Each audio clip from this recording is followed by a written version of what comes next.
अर्धरु अर्ध मरिबे भरत बरसारे, सबु राज्य सुनहेब युद्ध गणारे। अर्थात भारत की आबादी मात्र 1/4 बचेगी। युद्ध के कारण कई राज्य जन शून्य हो जाएंगे, मतलब वहां कोई आबादी, कोई लोग दिखाई नहीं देंगे। पृथ्वी रु नाश हेबे तीनी भाग लोका, चतुर्थ भाग रु रहीबती अवशेषा। अर्थात पूरी धरती पर मानव आबादी का लगभग 3/4 हिस्सा समाप्त हो जाएगा, मात्र 1/4 मनुष्य ही बचे रहेंगे। उपरोक्त पंक्तियां जो मैंने दोहराई है वो महान संत अच्युतानंद दास जी की भविष्यवाणियों का हिस्सा है, जिसे ओडिया भाषा में लिखे गए ग्रंथ भविष्य मालिका में सहेजा गया है, जो कि आज से लगभग 500 साल पहले लिखी गई थी। और इस ग्रंथ में साल 2025 से महाविनाश शुरू होने की बात कही गई है। और खास बात यह है कि अब इस बात पर विज्ञानवेत्ताओं ने भी मुहर लगा दी है।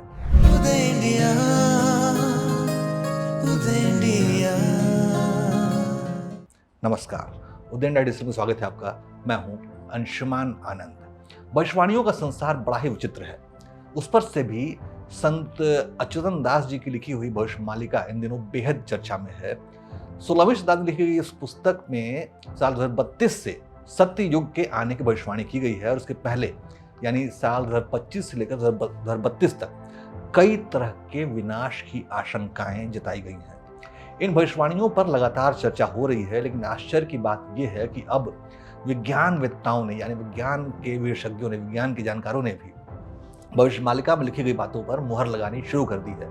लेकिन एक बात है कि जहां भविष्य मालिका ने आबादी में होने वाले इस गिरावट का कारण युद्ध को माना है, वहीं विज्ञान का कहना है कि आर्टिफिशियल इंटेलिजेंस की वजह से दुनिया की आबादी में कमी आएगी। दुनिया के जाने माने वैज्ञानिक और दार्शनिक सुभाष काक ने इस विचार को प्रस्तुत किया है कि दुनिया की आबादी में बहुत ही तेजी से गिरावट आने वाली है, और साल 2300 तक तो दुनिया की आबादी सिर्फ 10 करोड़ ही रह जाएगी।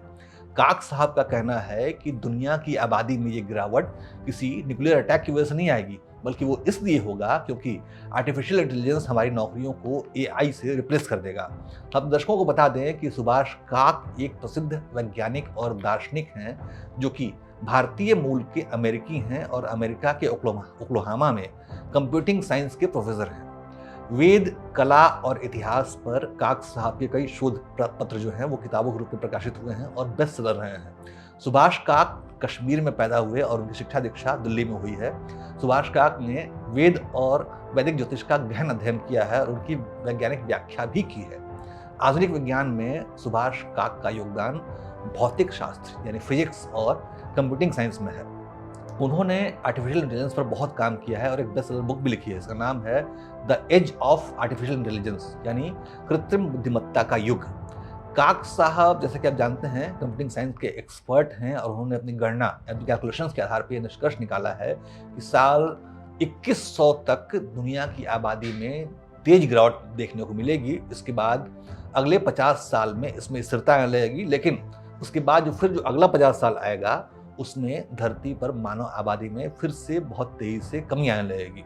दुनिया की आबादी में ये गिरावट बेहद तेज गति से होगी। दुनिया में लोग आर्टिफिशियल इंटेलिजेंस के जरिए अपने सारे काम निपटाएंगे और बच्चा पैदा करने की दर में इसकी वजह से भारी गिरावट आने लगेगी। सुभाष काक का कहना है कि ऐसा इसलिए होगा क्योंकि लोग चाहेंगे कि ज्यादा बच्चे पैदा ना किए जाएं, क्योंकि दुनिया पर बेरोजगारी का खतरा मंडराने लगा है।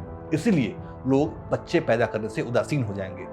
ये बड़े आश्चर्य की बात है कि सुभाष काक जैसे वैज्ञानिक ने कई वर्षों के शोध और संगणना के आधार पर जो निष्कर्ष निकाला है, लगभग वैसा ही निष्कर्ष 16वीं शताब्दी में संत अच्युतानंद दास जी ने भी निकाला था। हालांकि जहां सुभाष काक दुनिया में आबादी की गिरावट की वजह विज्ञान की प्रगति यानी आर्टिफिशियल इंटेलिजेंस को बता रहे हैं, वहीं संत अच्युतानंद दास जी ने युद्ध को मानव आबादी के कम होने का कारण बताया है।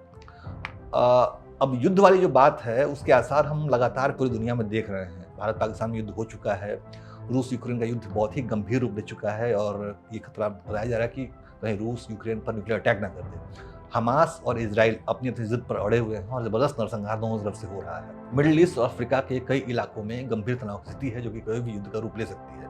इसके अलावा भविष्य मालिका में मानव आबादी की हानि होने के कई और भी कारण बताए गए हैं युद्ध के अलावा, जिसमें महामारी, अकाल, भूकंप और बाढ़ जैसी आपदाएं भी होंगी। आसमान में 7 दिनों के लिए अंधेरा छा जाएगा और चारों तरफ हाहाकार मच जाएगा। ये सब भविष्यवाणी में लिखा हुआ है। उन्होंने यानी अच्युतन दास जी ने लिखा है, दुनिया में मानव आबादी पर घोर विपत्ति आने से पहले कई संकेत भी मिलेंगे, जैसे कि जगन्नाथ मंदिर में त्रिदेव जो हैं, यानी कि भगवान जगन्नाथ, सुभद्रा जी और बलभद्र जी, उनके वस्त्र जल जाएंगे। ऐसा हो चुका है। इसके अलावा साक्षात भगवान जगन्नाथ जी का शरीर माना जाने वाला प्राचीन पेड़ जो वहाँ पे है वो गिर जाएगा। ये भी हो चुकी है, ये घटना भी हो चुकी है। और जो भगवान जगन्नाथ का पवित्र मंदिर है, उसके शिखर पर जो चील, गिद्ध, उल्लू जैसे अपवित्र पक्षी आकर बैठेंगे। ये सभी भविष्यवाणियां सत्य साबित हुई हैं। और इसके अलावा भविष्यवाणिका में कोरोना महामारी का भी नाम लेकर जिक्र किया गया है। खास बात यह है कि 1600 साल पहले अच्युतन दास जी ने लिख दिया था कि कोरोना नाम की महामारी आएगी, और कोरोना शब्द का उल्लेख है भविष्यवाणिका में। अब आपको ये बताना तो नहीं पड़ेगा कि कोरोना के बारे में जो भविष्यवाणी थी अच्युतन दास जी की, वो भी सही साबित हुई है। अब महान संत अच्युतन दास जी कहते हैं कि सतयुग आने से पहले कलिकाल की समाप्ति होगी। इस दौर में भीषण जनहानि होगी और दुनिया में सिर्फ 64 करोड़ लोग जीवित बचेंगे, जिसमें से 33 करोड़ भारत में, जबकि बाकी 31 करोड़ पूरी दुनिया में बचेंगे। जबकि वैज्ञानिक सुभाष काक का दावा है कि दुनिया में सिर्फ 10 करोड़ लोग बचेंगे। भविष्यवाणिका कहती है कि दुनिया में आबादी का कम होना युद्ध और आपदाओं के कारण होगा, जबकि सुभाष काक साहब का कहना है कि दुनिया की आबादी इसलिए कम होगी क्योंकि लोग बच्चे पैदा करना बंद कर देंगे। बस यही एक फर्क है जो सुभाष काक और संत अच्युतानंद दास जी की भविष्यवाणियों में दिखाई देता है। अब सत्य क्या है, आगे क्या होने वाला है, इसके साक्षी हम और आप तो रहेंगे ही, क्योंकि अब ज्यादा समय नहीं बचा है। क्या हमें धरती पर भीषण आपदा के लिए तैयार जाना चाहिए? देखते हैं क्या होता है। ओम तत्सत।